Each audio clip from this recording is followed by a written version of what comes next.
জানিয়ে রাখি যে কমিশন জানাচ্ছে যেদিনকে ফাইনাল ভোটার লিস্ট বেরোবে, এবং এই মর্মে জানিয়ে রাখি ফাইনাল লিস্ট কিন্তু প্রস্তুতি শুরু হয়ে গেছে। একেবারে 25 তারিখে কিন্তু সমস্ত যাচাইয়ের কাজ কিন্তু ফ্রিজ হয়ে গেছে, এই মুহূর্তে প্রিন্টিং এ চলে গেছে, যাচ্ছেও অনেকগুলো। সেক্ষেত্রে 28 তারিখে কিন্তু ফাইনাল লিস্ট বেরোচ্ছে।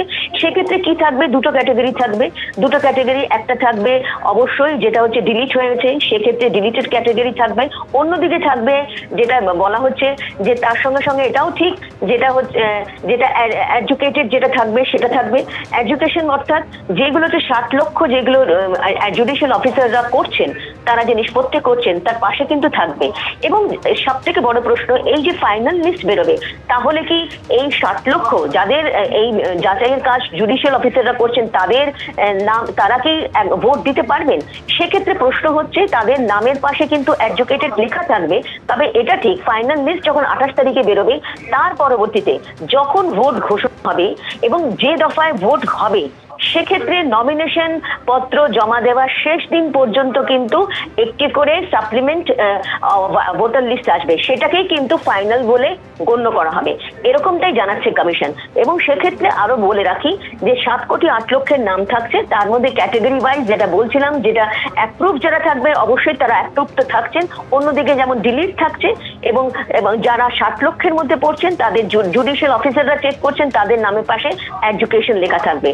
অর্থাৎ এই 60 লক্ষ ভোটার কিন্তু এখন ফাইনাল ভোটার লিস্টের মধ্যে থাকলেও তাদের কিন্তু চেকিং চলবে, চেকিং 28 তারিখের পর আবার চলবে, যেহেতু 25 তারিখে পুরো ফ্রিজ হয়ে গেছে এবং সেক্ষেত্রে প্রিন্টিং এ চলে গেছে, এবং 28 তারিখে কিন্তু ফাইনাল ভোটার লিস্ট বেরোবে। অবশ্য কোথায় কোথায় পাওয়া দেখা যাবে, DM office, BDO office, panchayat ভবন এবং সব জায়গায় কিন্তু এই লিস্ট জানানো থাকবে। এবং সেক্ষেত্রে একদম জানানো হচ্ছে যে একেবারে যেটা ওয়েবসাইট থেকেও জানা যাবে। তবে এটা ঠিক, তাহলে কি 28 তারিখেই আমরা জানতে পারবো সকালবেলা, নাকি এটা ঠিক রাত 12টা বাজবে?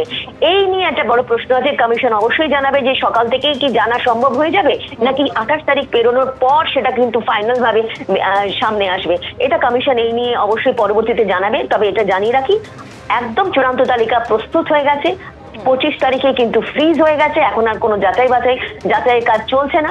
জুডিশিয়াল অফিসাররা যেটা করবেন সেটা কিন্তু অবশ্যই পাশে লেখা থাকবে এডুকেশন, অর্থাৎ 60 লক্ষের পাশে, এবং সেটা কিন্তু পরবর্তীতে সাপ্লিমেন্ট হিসেবে চূড়ান্ত তালিকায় তাদেরকে ইনক্লুড করা হবে। ধন্যবাদ রুমা। এসআইআর নিয়ে এই চরম টানাপোড়েনের দায় কি কোনো পক্ষ এড়াতে পারে?